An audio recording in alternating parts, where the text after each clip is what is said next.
जेव्हा मी त्याला पहिल्यांदा बिग बॉसच्या घरात पाहिलेलं आणि तो ज्या अवस्थेत होता, मला असं आलं की काय कोणाला कास्ट केलंय बिग बॉस मध्ये, हे काय आता आता असं आपण राहायचंय का, असं असं एका पॉइंटला झालेलं.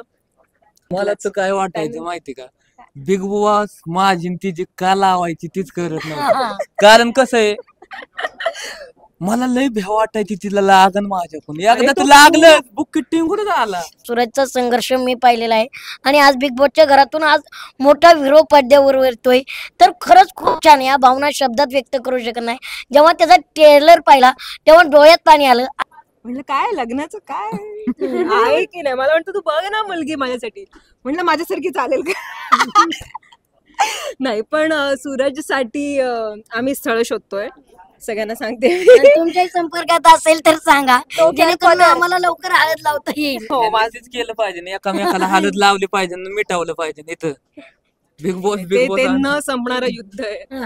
आणि आमच्या जखमा अशा लई खोलवर नसत्या. जातपुरते जरा बाहेर गेले की गेल्या.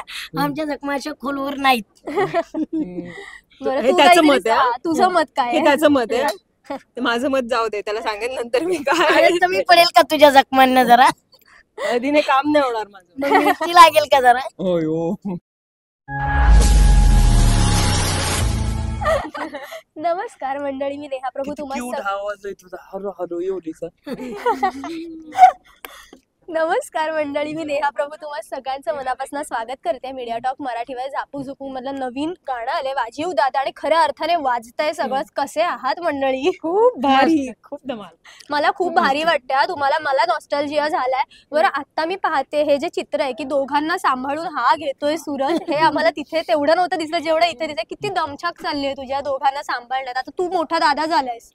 काय सांगतो तुम्हाला, आता ती बिग बॉसच चालू करतात, कुठे जाऊ दे त्यांचं चालूच असतं बिग बॉस.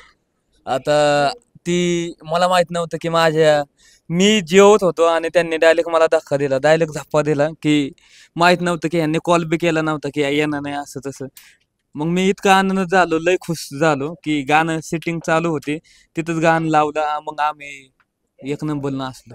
बरं मला तुम्हा दोघांना विचारायचंय, याचा इतका प्रवास पाहिलाय, आपल्याला तेही आठवतं पहिला दिवस त्याला वॉशरूमचा दरवाजा सापडत नव्हता तो सूरज, आज तो घराघरात पोहोचलाय. आधीपासून फेमसच होता, पण ही खूप मोठी गोष्ट आहे की त्याच्यावरती एखादा मोठा सिनेमा येणं.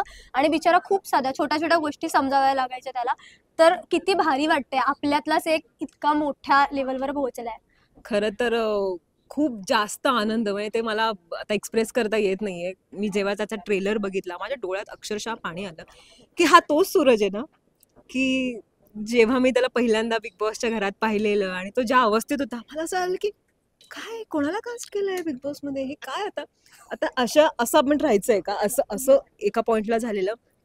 पण जेव्हा सूरज समजला आम्हाला आणि सगळ्या प्रेक्षकांना आणि तो जिंकला. मला तर काय वाटायचं माहिती का, बिग बॉस माझी न तिची का लावायची तीच करत नव्हती. कारण कसं आहे, मला लय भ्या वाटायची तिला लागन माझ्याकडून. एकदा तर लागलं बुक टिंगून आला.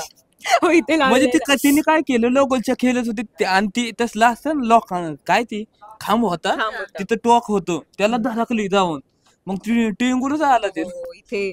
आणि मी प्रचंड रडले. मी म्हटलं माझी स्किन आता झाली खराब. म्हटलं आता नाही बिग बॉस काहीतरी करा. पण त्याच्यानंतर झालं की नाही, काय फार काही नाही झालंय. मग आम्ही परत खेळायला लागलो आणि तो खेळताना सतत मला विचारत, आम्ही भांडणं तुला लागत नाहीये ना, तुला लागत नाहीये ना, सतत तो विचारायचा सतत. बरं घनश्याम काय सांगशील तू, तुला कसं वाटतंय? नाही खरंच खूप छान वाटतंय आणि एक अभिमान वाटतोय. एका म्हणजे ग्रामीण भागातून एवढा मोठा सूरजचा संघर्ष मी पाहिलेला आहे आणि आज बिग बॉसच्या घरातून आज मोठा विरोध पडद्यावर येतोय, तर खरंच खूप छान. या भावना शब्दात व्यक्त करू शकत नाही.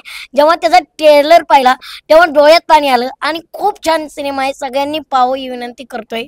बरं हळदीवरचं गाणं आहे आणि हळद ही गुणकारी असते, कुठल्याही जखमेवर लावा ती नीटच होतं. सो तुम्हा तिघांना सांगायला आवडेल की कुठल्या तुमच्या आयुष्यातली अशी गोष्ट किंवा एकमेकांबद्दल की ज्या जखमेवर आता हळद लावून मिटवायला पाहिजे बाबा, असं काय आहे का?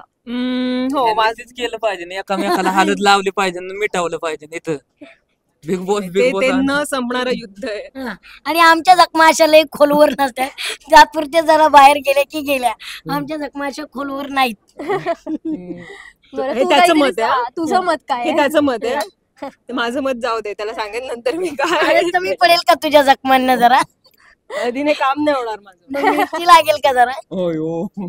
बरं, जाता जाता शेवटचा प्रश्न. हळदीवरती प्रचंड नाचलायत, पण हे रील आहे म्हणजे पिक्चर मधले, पण सूरजसाठी खऱ्या हळदीमध्ये नाचायला किती आवडेल त्याच्या? खूप जाम. मी खूप रेडी आहे. मला आता आमचं मगाशी पण आले त्याला म्हटलं काय लग्नाचं काय आहे की नाही. मला म्हणतो तू बघ ना मुलगी माझ्यासाठी. म्हटलं माझ्यासारखी चालेल का. नाही पण सूरजसाठी आम्ही स्थळ शोधतोय, सगळ्यांना सांगते. आणि तुमच्याही संपर्कात असेल तर सांगा, तो जेणेकरून पदर. आम्हाला लवकर हळद लावता येईल. आणि आमच्या घनश्यामला बी बघा. आम्हाला अगदीच साधी भोळी जी सूरजला सांभाळून घेईल आमच्या, कारण की तो खूप साधा मुलगा आहे. असं काही दिखावा नाहीये त्याच्या आयुष्यात, जे आहे ते नॅचरल आहे. सो अशीच त्याला साजेशी अशी मुलगी आम्हाला हवी आहे, म्हणजे आम्ही हळदीत नाचू. आणि याच गाण्यावर नाचू. हेच गाणं लागणार नाही. खूप शुभेच्छा आहेत तुम्हाला. थँक्यू सो मच आणि असेच गाजा. धन्यवाद ताई. थँक्यू. थँक्यू.